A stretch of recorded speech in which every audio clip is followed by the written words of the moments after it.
It's about to do a job that I am pretty well suited for. It's one of my bread and butter jobs, and that is custom, and I mean custom pickups.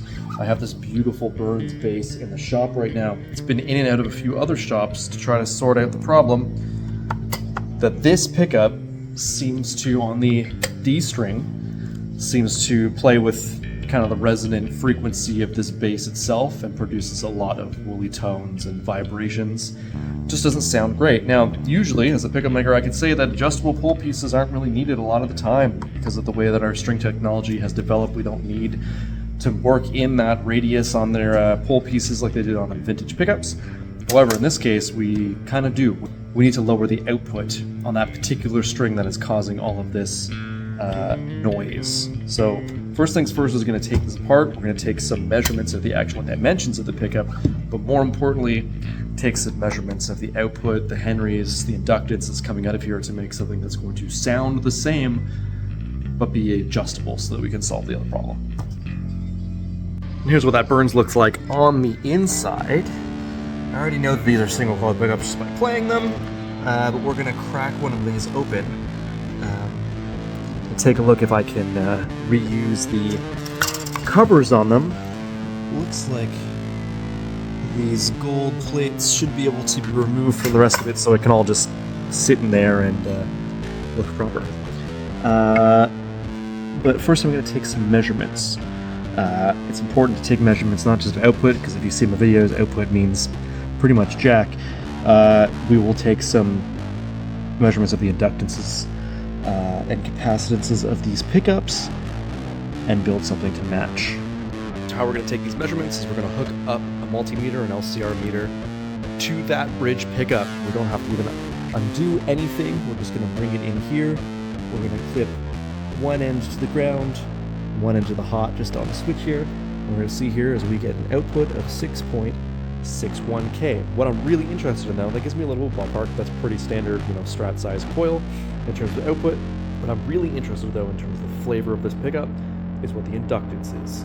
I'm guessing, given that it is a very Strat style pickup, the inductance on this is going to be somewhere between 1.8, 2.5, somewhere in that ballpark,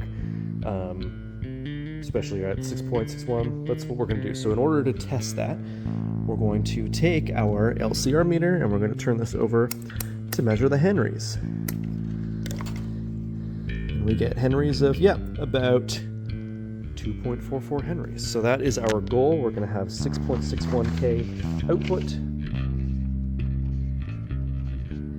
And henries 2.44. So we're not going to change the tonal characteristics of the bass. I'm going to crack open the pickup and just look at what I think the magnets are in there and what kind of wires being used as extra steps. But that's basically how we're going to do it. And I'm going to build something to match internally and tonally so that this doesn't become a completely different character in terms of the bass. We're just going to fix this problem. What I forgot to show you is we're also going to check the polarity of the magnets on here, because they're probably wound like a Strat pickup where there's a certain direction of windings on the two on the bridge and the neck pickup, and then a different one in the opposite polarity on the magnet in the middle position. So we're going to grab this tester.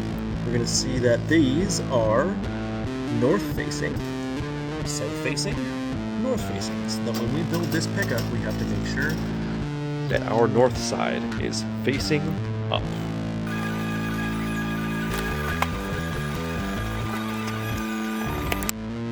So you can see from this, a lot of wax. This black part on top is just kind of a vinyl sticker that goes on there. But a lot of wax in there. And this is what we're concerned about in here is the inner dimensions of the coil. So I'll be taking some readings there and then working out some math to see just how much wire I need to wrap to get the same inductance and output on here. Get the same